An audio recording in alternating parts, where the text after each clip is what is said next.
So welcome everyone to the DAFN training oops, for community-based organizations and faith-based organizations. We are going to get started. It looks like we have a good group of people. I think if you have any questions as we go along, please do just feel free to put them in the chat. We'll stop periodically to answer questions. And without further ado, Matt, do you want to introduce yourself first? Sure. So good afternoon, everyone. My name is Matthew Pavogel. I'm an individual preparedness specialist at New York City Emergency Management. My focus is on people with disabilities, access, and functional needs, and I am a part of the Ready New York program within community preparedness. Great. Thanks, Matt. And my name is Sam Lawson. I am a community engagement specialist at New York City Emergency Management, and my focus is on CBOs and especially those that serve people with disabilities and on community preparedness. Before we get into the meat of our presentation, I do just want to note that we are actively responding still to the effects of the flooding from Ida in New York City. And so if you need any resources about Ida, like how people can get housing resources or apply for FEMA assistance, you can find us at nyc.gov/Ida. We have centers open in the Bronx, Queens, Brooklyn, and Staten Island for where we have where FEMA is stood up for people seeking services. So you can learn more at nyc.gov/Ida. This is a part of our National Preparedness Month webinar series. So if you've joined any of our webinars, thank you very much. They are all recorded and listed on our website at nyc.gov/npm. So if you want to see any of our past webinars, they're uploaded there where you can find a link to the YouTube page to watch them. And this one will also be recorded, and we'll send out the recording along with all the supplementary materials that we mentioned during this presentation. Our agenda for today, we'll start with an introduction. Then we'll talk about developing inclusive networks. That just means how can you connect to other organizations. We'll talk about disability etiquette. Etiquette means how to respectfully interact with someone. We'll talk about inclusive community actions, which means what can your organization do to be a good steward of basically the disability community. So how can you make sure that your programs are accessible? And then we'll end with us talking about our community preparedness resources and how you can connect to us in the future.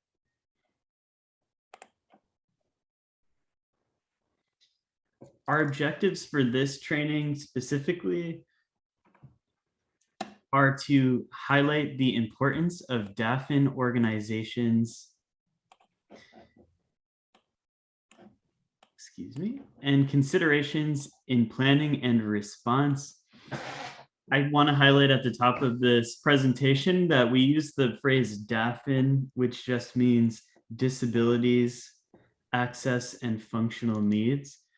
We use this as a broad term, basically to mean people with disabilities and other groups of people who have either barriers or historically have not received government services. So this can include older New Yorkers, people with disabilities, of course, immigrant New Yorkers, children.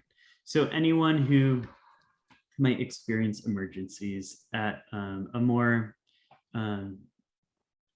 acutely than the general population. After we talk about organizations, we're going to talk about basically proper etiquette, how you can work with people with disabilities respectfully. And then finally, we'll talk about resources and best practices that will assist you in planning for people with disabilities.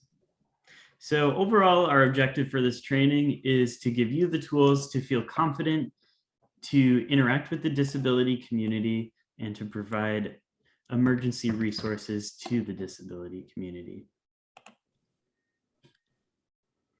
And Matt, the next one is the question, and it says, what is one challenge a person with a disability might face during an emergency? So yeah, so this is an icebreaker for everyone here today. So to make this presentation a little more interactive, we want everyone that's here to think about what type of challenge you may face if you have a disability during an emergency. We do know that people with disabilities are more greatly affected, and really for people with disabilities, they really need to take additional steps to be prepared and have things in place. So if you were a person with a disability, or if you know someone, what do you think what would be a challenge that you think that they would face? So you can do is put your responses in the chat, and then we'll have a conversation about it.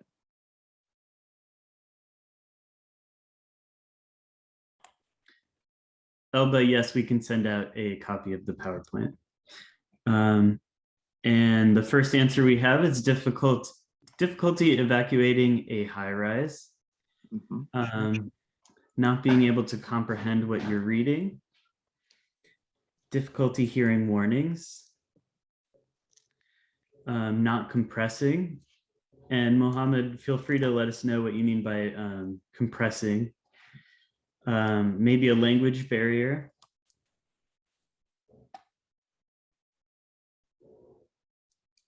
Mobility, so comprehension of incident and instructions like noise, confusion, media messaging, conflicting messages.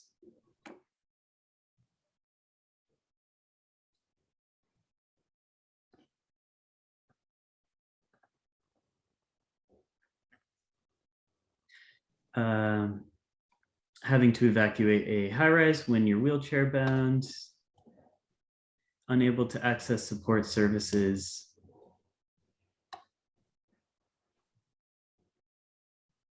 So these are some great examples as far as the challenges that you may face. Again, there's been many wide-ranging areas that people have mentioned. So, comprehension, evacuating a high-rise, being able to understand information and instructions. So all these are challenges that people with disabilities can face. One of the things that Sam did mention to me, the word wheelchair bound was used. So we're going to talk a little more about that as far as the proper language. But again, there's many different challenges and issues that people with disabilities face prior to an emergency and also during and after. So thank you for all those examples.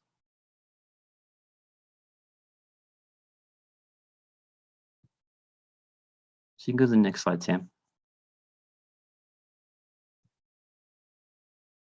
Sorry, Matt, I realized I was on mute. I was That's saying okay. Kathleen also had a good point, which was unable to have the support you need, like equipment, nutrition, and medications.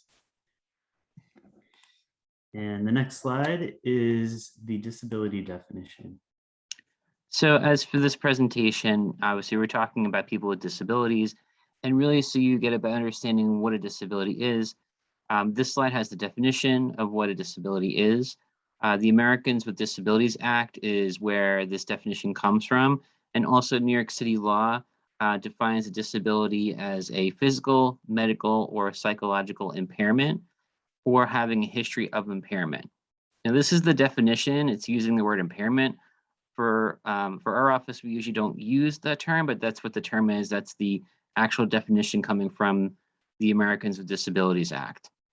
So this is the definition. We also know that other individuals may have temporary disabilities, so it might be disabilities where they have a broken leg, or short-term disabilities. So those are other disabilities, and then there are other disabilities such as hidden disabilities that may not be seen, but they definitely still occur. And those disabilities also have to be thought of and also provided accommodations for. So the next slide is disability statistics. So again, going back to disabilities, we just talked about the definition. For New York City, according to the Mayor's Office for People with Disabilities, there are approximately 920,000 people with disabilities.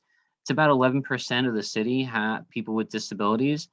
And again, these statistics may not report those who are visiting the city, other people with temporary disabilities, but for the city specifically, it's about 11%.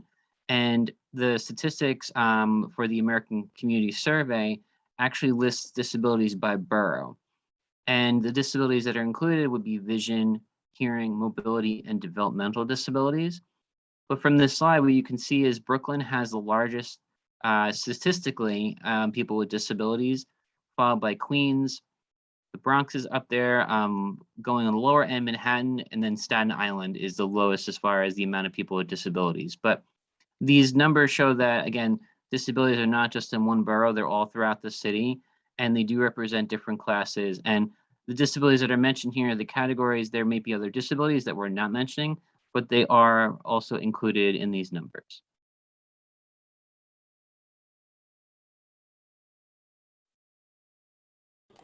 Great, thanks, Matt. So our first section after the introduction is developing inclusive networks. Again, what we mean by that is how can you basically use your connections in the community to become more inclusive. And I know we have some networks in the audience today, so if anyone would like, feel free to put your name and organization in the chat so that we can have some networking opportunities here today.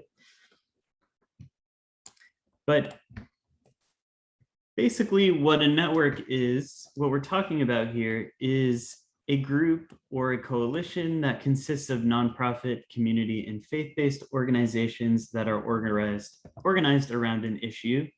Some groups are like gun violence groups, or maybe climate change, housing, disability rights. They meet regularly, have established communication networks, and have connections with the communities they serve. And some coalitions that we see a lot would be tenant groups, civic associations, like the one that Frank just put in the chat. And faith-based groups, I know we have, I think I saw Nesta join, so I know we have some faith-based groups that are networks. And then of course, community-based organizations like the ones that we have in Staten Island. I know we have some folks from Staten Island here and East Harlem. So basically a network, and we know New York City is full of really rich networks of different organizations that work on issues.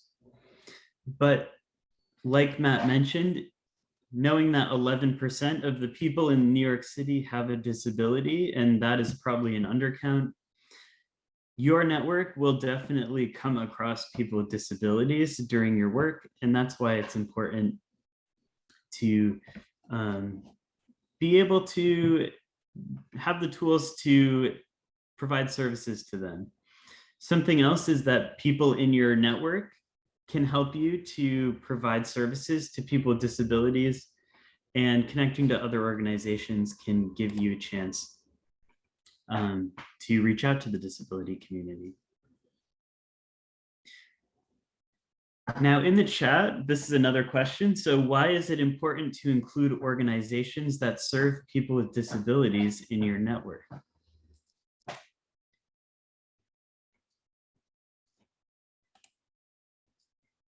So again, why might you want to include an organization that serves people with disabilities in your network?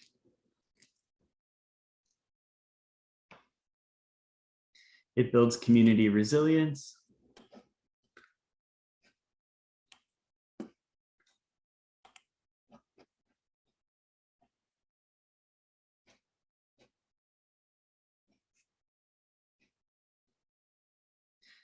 Great, thank you, Tatiana. So because the needs of people with disabilities are not always a part of standard operations, that's a great point. So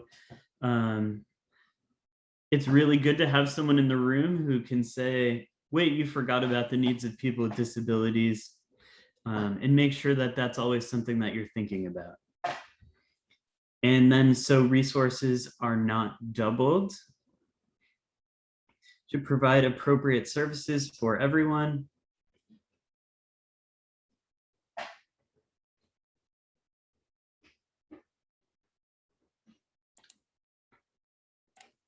Great. And those are all really good answers. Some things that we thought of were that a network should represent the whole community. So we know people with disabilities are in every community, and it's really good to include representatives of every part of your community when you're doing emergency planning so that you don't overlook people, especially people who might need that assistance the most. A network can provide the resources to assist people with disabilities. So we'll talk about things that you might want to provide to people.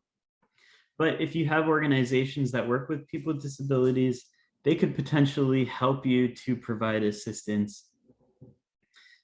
Organizations that serve people with disabilities can bridge the gap between people with disabilities and community response.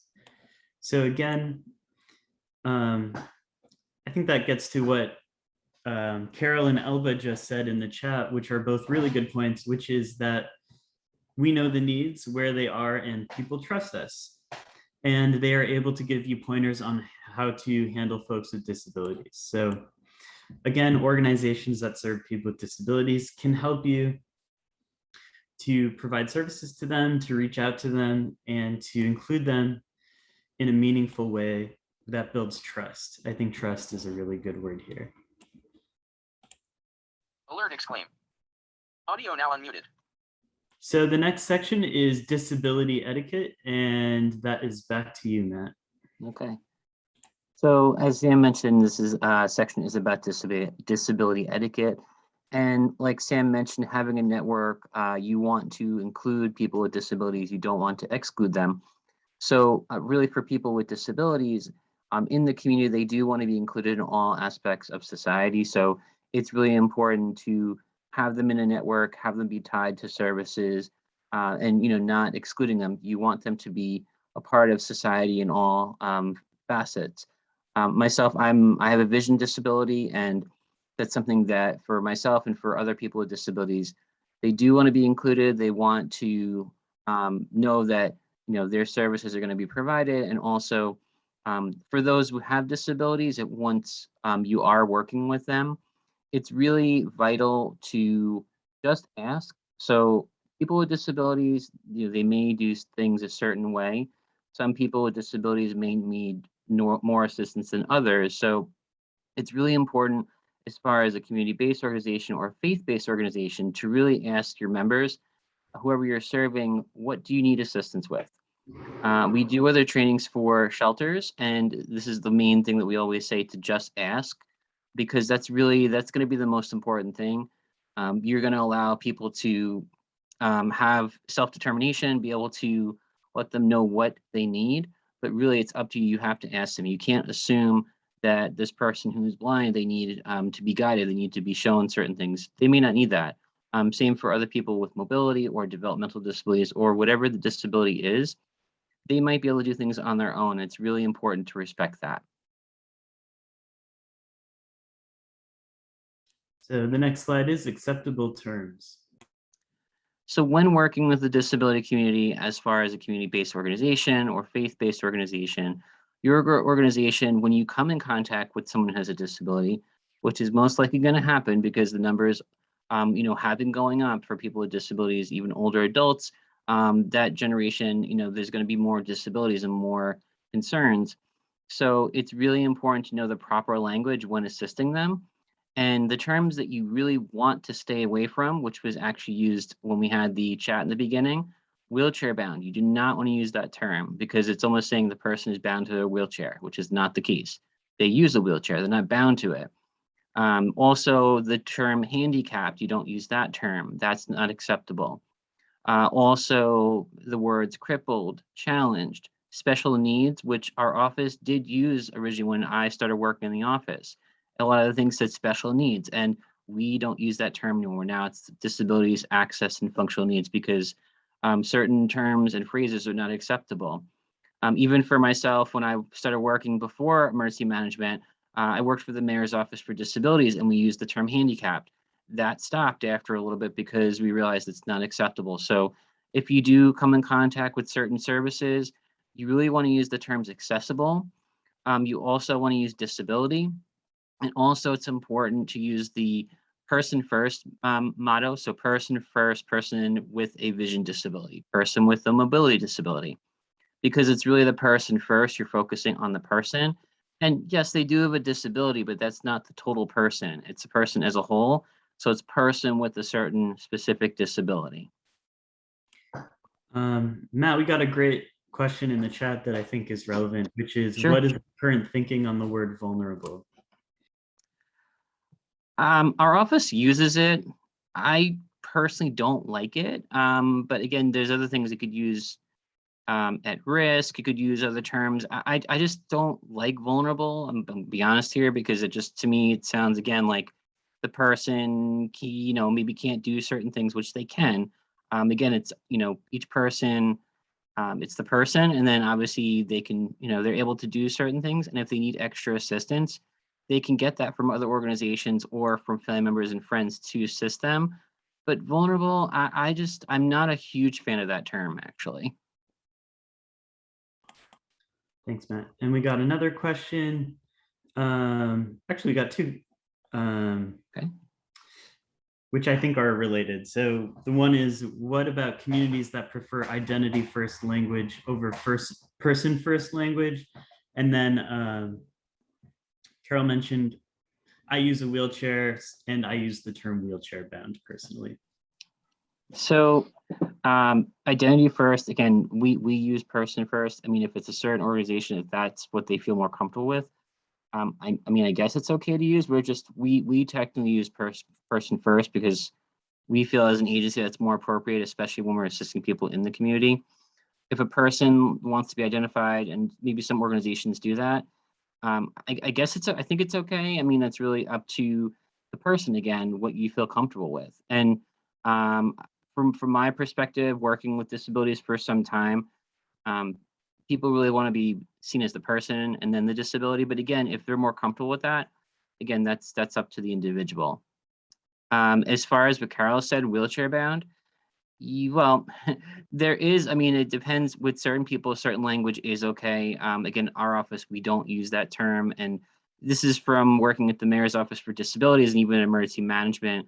I haven't really used that term. I've been told to stay away from it. And I understand some people's language, some people, depending on what generation you're from too, you may still use the term handicapped. And we understand that language does change, but we try to stay away from wheelchair bound. Thanks, Matt.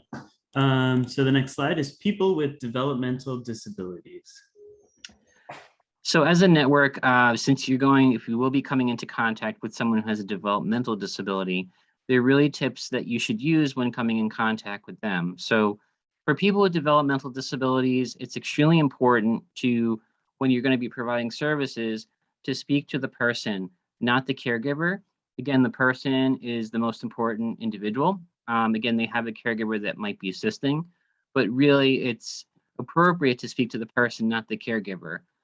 I don't have a developmental disability, I have a vision disability, and this actually happens to me. I don't have a caregiver, but my wife who's with me, they'll speak to her and they'll ask, does he want such and such? And that's not appropriate. Like, the person is there and it's almost like you're speaking to the other person and not that person. So it's appropriate to speak to the person.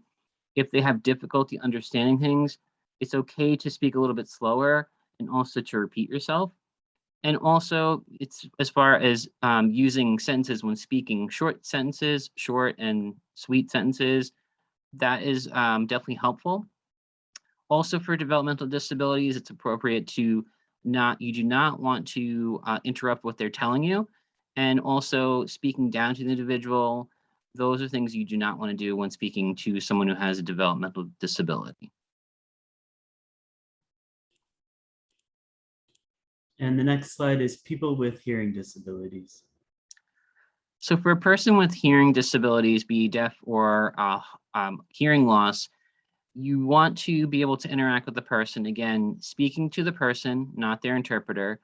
Again, you also want to stand in front of the person who has a hearing disability. Some might be able to read lips. We know that's a small percentage, but if they can read lips, that would be helpful for them.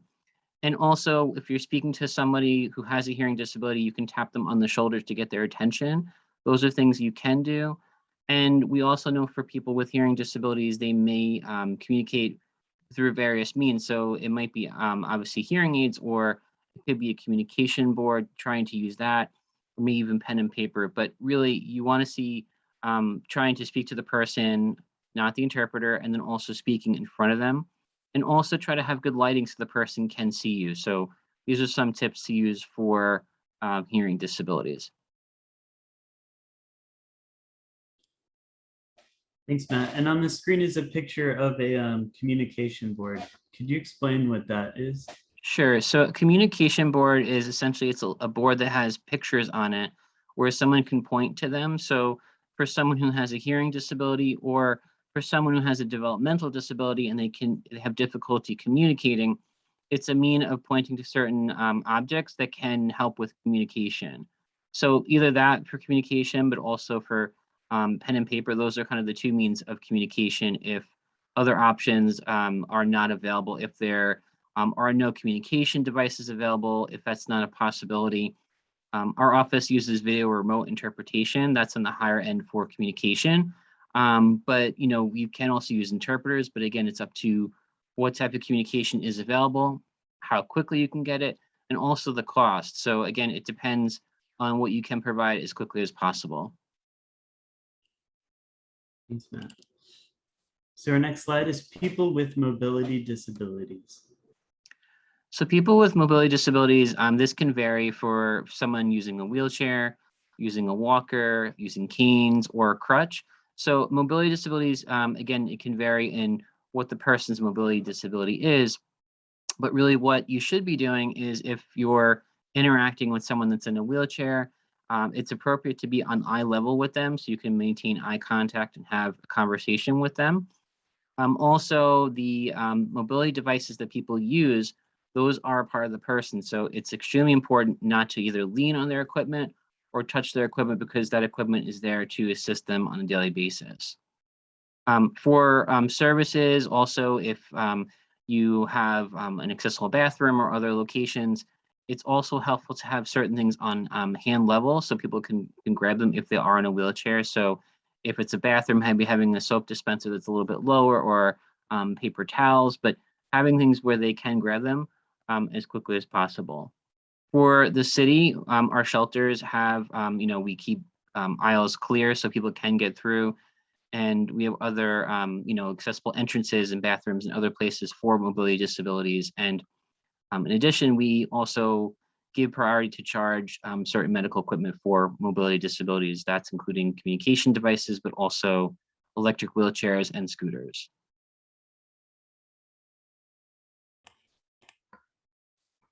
And people with vision disabilities.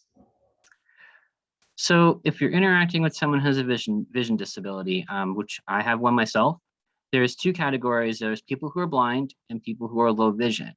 So that can be, it's a wide range. It can vary many different ways. So some people might use glasses, some may not. Some people may not be able to read print. Some may use a screen reader, which would be where computer or phone would read information to the individual, so they're able to obtain that information. So for people with vision disabilities, things that you should try to do that are appropriate would be, is if you're interacting with someone, offer your elbow and say, can I assist you? Like, do you need assistance? So asking the person, again, just ask, but providing your elbow. Also, if you are leaving a certain location and you're coming back, it's always a good point to introduce yourself. Tell the person, I'm leaving, I'll be back in such and such time. So being specific, and also if you're just introducing yourself, you want to introduce your name and who you are. Many times people have come up to me and they say, hi, and I have no clue who that person is. So it's extremely helpful to say your name and maybe even what your title is, where you're from, the agency, so things like that. And also to give specific directions. So if someone gives me directions where they say the bathroom is to, it's in front, it's the left, it's not always accessible, or they might say it's over there. And also they may point, which is not helpful either. So it's important to just say the bathroom is to the left, about 20 steps ahead of you. So things like that, being very specific. And if you're going to be helping someone, if they are going to be sitting down in a chair, or it's a table, You can put their hand in the back of the chair so they know where it is. So thinking about how to provide those accommodations. For people who use guide dogs, people who have low vision, some people may use guide dogs, others may use a cane. Again, to go back to the just ask, for a guide dog or a cane, it's the same thing. You're going to offer your elbow if the person needs assistance. And for guide dogs specifically, they are providing a service. They're guiding a person around obstacles. They're helping that person. So it's important to not interact with the service animal. Guide dogs specifically are there to train for a certain role. And feeding a guide dog or petting a guide dog or even looking at a guide dog can really be distracting for that dog. And they may not then do their job appropriately. So those are other things to consider when working with people who have vision disabilities.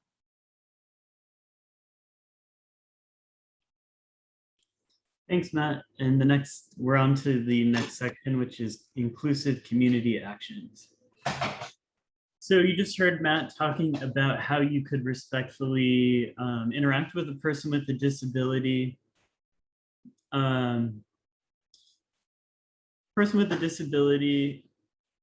Actually, before we get here, we do have a question in the chat, which I want to answer with our past section, which is, what do you do when helping a person use using the stairs when you might not be able to offer your elbow? What is the best Alert thing? exclaim. Audio now unmuted. So specifically for which disability, which vision disabilities?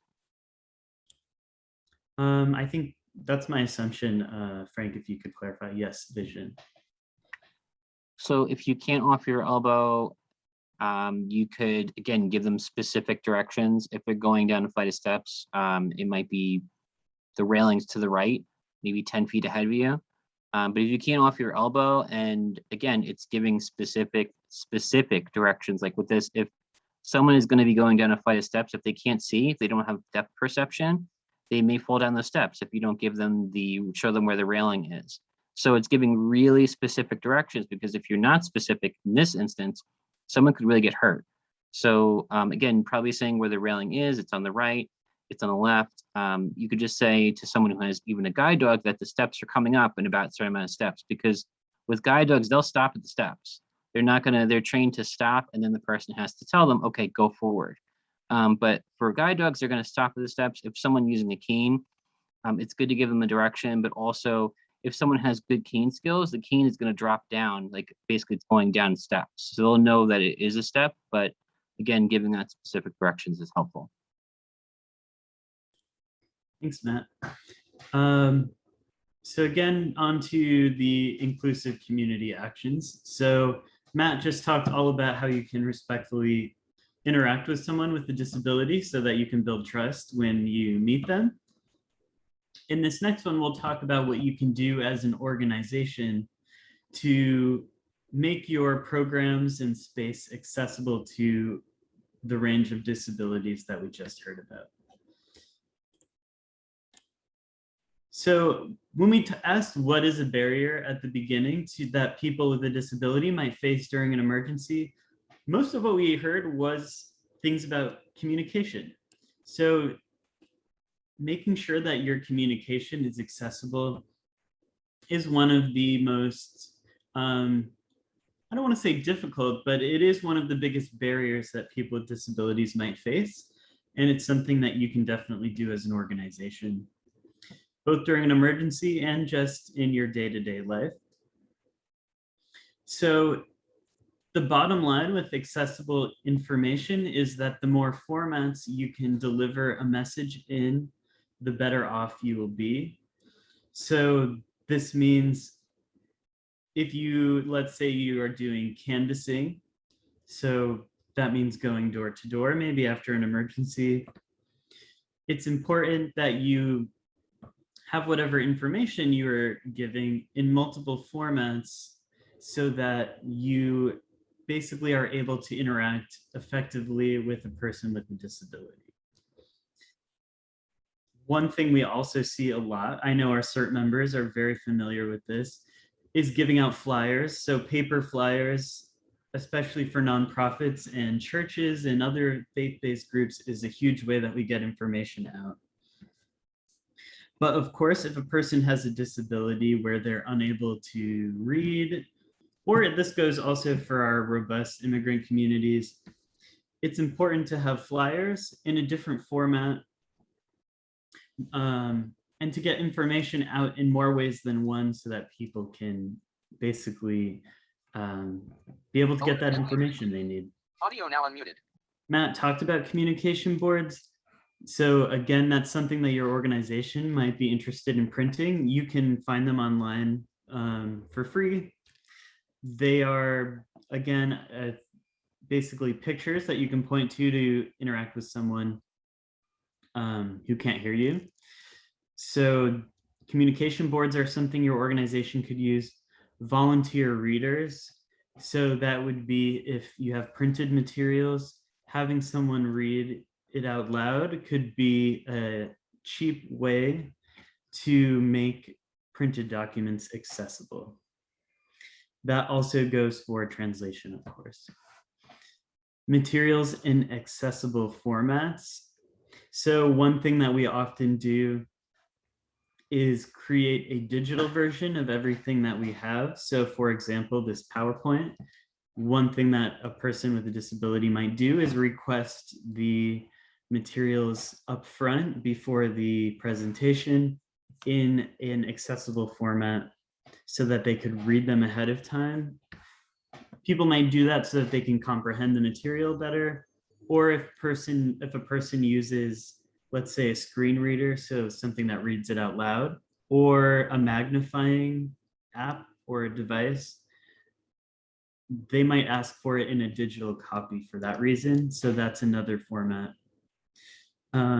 For people who are deaf or have hearing loss, things that you might want to offer, again, we talked about messaging boards, using volunteers who either might know American Sign Language or could assist someone. Those are different ways that basically you could provide services. We also, I know Zoom has captioning and you can turn it on. You might also basically have someone caption things. That's another way that you could provide an alternative format. But these are all things that you can think about ahead of time that could make your outreach initiatives more accessible. Another thing that we talked about up front is physical accessibility. A lot of us talked about evacuations. A lot of us, after an emergency, end up opening a physical space that people can go to, whether that's to drop off donations, to get services.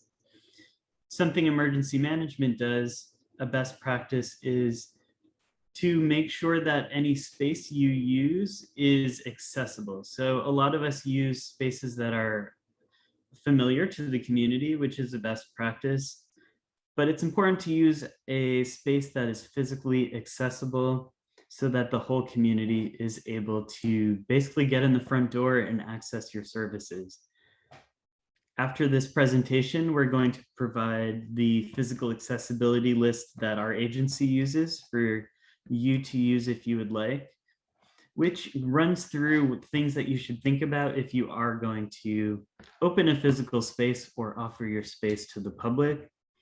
That would be things like making sure you have signage to point to the accessible entrance and making sure that entrances are wide enough, that there are no steps, and having accessible bathrooms.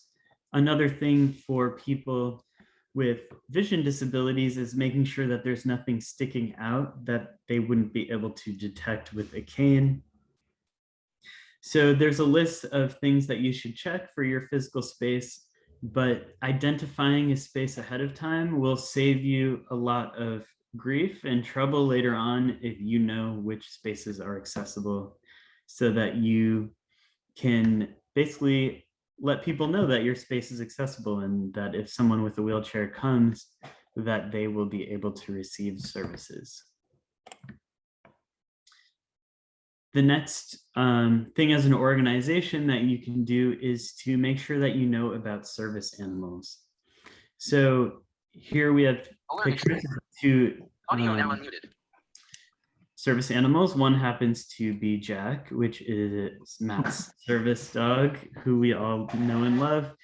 He, so as an organization, it's important to let,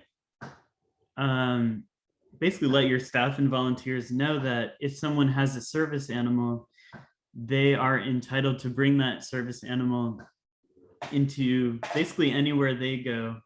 And you're only allowed to ask 2 questions. Is this a service animal? And I always forget the second one, Matt. I believe it's Alert exclaimed. Audio what now unmuted. is it trained to perform a function, right, Matt? Yeah, so it's what is it? Is it a service animal, and what are they trained for? Those are really the 2 questions you can ask. If you go beyond that, that's not acceptable according to the Americans with Disabilities Act. So that's happened to me. People say they want to ask other questions. They want to know if it's a service animal, and really that's not something that someone with a disability should have to do. The dog's trained. They go through pretty extensive training. And other things I've been asked, can you show me an identification card? That's also not allowed. You do not have to show ID for your service animal. So those are things that we're respectful of, and it's something, you know, as far as community-based and faith-based organizations, really you should follow the same, because if you don't, it's people will probably file a complaint because it's not right as far as you know, respecting their rights and obviously you know, they're respectful, you know, being during an emergency. Thanks, Matt. And again, Matt mentioned this in the etiquette piece, but it's worth repeating that no one should, I think the word's getting out there, but you shouldn't touch or play with or even looking at a service animal while they're working. You don't want to distract them. And that's another thing. It seems extreme not looking at them, but that can distract them. But again, it's you do not want to distract them because they're working. The actual definition of a service animal, it's a dog that's trained to do a specific task. It's a dog or a miniature horse. Those are the 2. Miniature horse, I've never seen one, but those are the 2 animals that are allowed since 2010, the American Disabilities Act. Prior to that, there were other animals that were considered service animals. That's not the case anymore. So there used to be people who would have service monkeys and snakes and other animals. That's not acceptable anymore. It's more just a dog that's trained to do a specific task. Thanks, Matt. In addition to the list I just mentioned, another thing that we're going to offer after this training is a scenario for you to test out your basically plans to assist people with disabilities. So one thing we're going to do right now is to share, this is it, this scenario, and we have 5 minutes just to Windows 8. Leaving menus. kind of reflect on some of the things we've learned so far in this training in terms of what you could do to help people with disabilities. Okay. Task switch. 2 reminder left. Zoom web in AR. So this is the scenario that we came up with. So 1 second. So let's say that it is 2021, but if there was a hurricane in New York City that made landfall 2 days ago, and people are without food and water, people who are affected by the storm are looking for housing assistance, and organizations are opening their doors to assist those in the community. This is a lot of extra information that just in the interest of time, we won't go over, but we'll be providing this to you. But the scenario is that your organization has decided to open up a service center to help people, to help the general public, and people with disabilities, of course, will be coming to get services at this center that you have opened.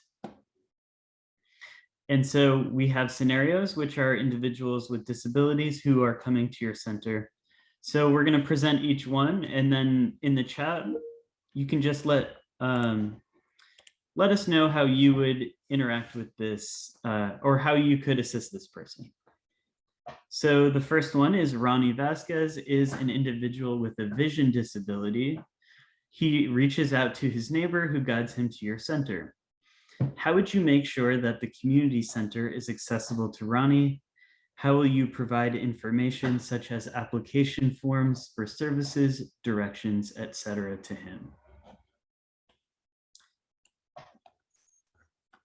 So if you could just put in the chat, how would you assist Ronnie if he has a vision disability? How can you make sure your center is accessible? And how would you provide information to him?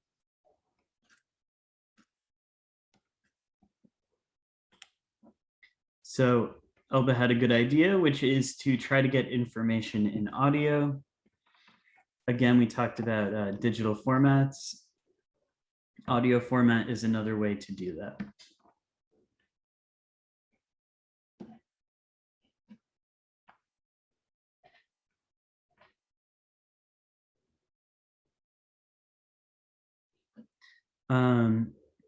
I would first go to the center to make sure that they are prepared and accessible to receive them.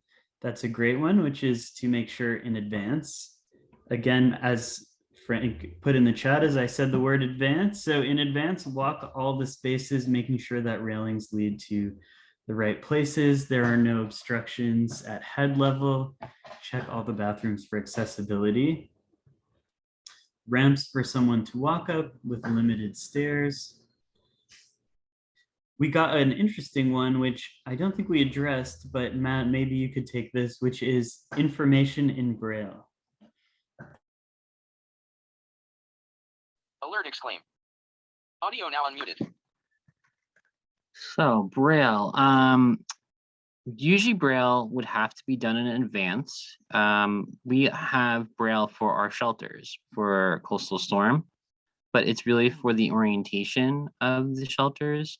So if someone requested Braille, we would have to try to find a way to provide it. But Braille usually, it's going to take some time. There are vendors you can use.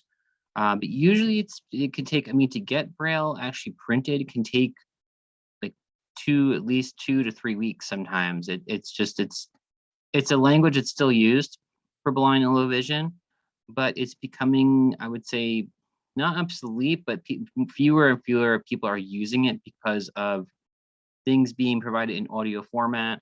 The iPhone and also Android phones have certain screen readers on them. Also, like Sam mentioned, like having a zoom function, there are magnifiers on those phones too. So a lot of people have been going more towards technology, and there's also scanning software. So people use Braille, but again, if your organization wants to get Braille, I would say, start that process sooner than later, so at least you have some things. And again, this is thinking in advance, like if an emergency does happen, maybe having the information available in Braille. Great, thanks, Matt. One point I do want to make before we move on, just in the interest of time, is that your staff, of course, could also assist. So as Elba said, help them to fill out forms in advance. Reading things out loud with a volunteer is a cheap way to do and fast way to provide accommodation to a person with a vision disability. So again, using those volunteer resources is another way to provide accessibility, especially if they know how to do it respectfully with the right etiquette. We're going to provide you with this, but we also have other scenarios with hearing disabilities, a physical disability, and a developmental disability. So this could be a way to, again,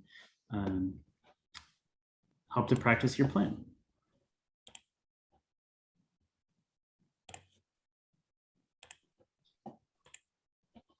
And Matt, now we're on to section 5, which is our community preparedness resources. And this is the title slide. So yeah, this presentation, for those who are here today, we do have community preparedness resources for the city. There's information for individuals, for organizations. There's the Ready New York program, community preparedness program, And basically for the Ready New York program, that's preparing individuals for emergencies, having a plan, knowing what supplies to have and how one can stay informed. For the community preparedness program, that's more for organizations preparing, like we've talked about today, connecting with networks, being able to be resilient when an emergency does happen. And for community preparedness too, organizations, speaking to local leaders, promoting that emergency preparedness and also volunteerism, but having all the networks and those who can provide resources for going forward, those are going to be things that you'd want to think about. And the community preparedness program, there is a toolkit for that you can download from our website, nyc.gov/emergency management. And also every year too, we have a symposium for disabilities access and functional needs. So that includes disabilities, but includes other populations too, like older adults, immigrants. So that's an event we usually have at the beginning of every year. And it brings many local leaders, individuals, advocates together for that event specifically. This is just the community preparedness slide. Did you have anything else to mention on that? Sorry. No, I just switched. No, that's it, because I just talked about it, yeah. The next one is DAFN Ready New York.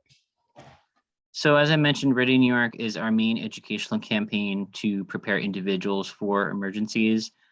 Ready New York is provided through presentations throughout the city. We also distribute materials at community fairs.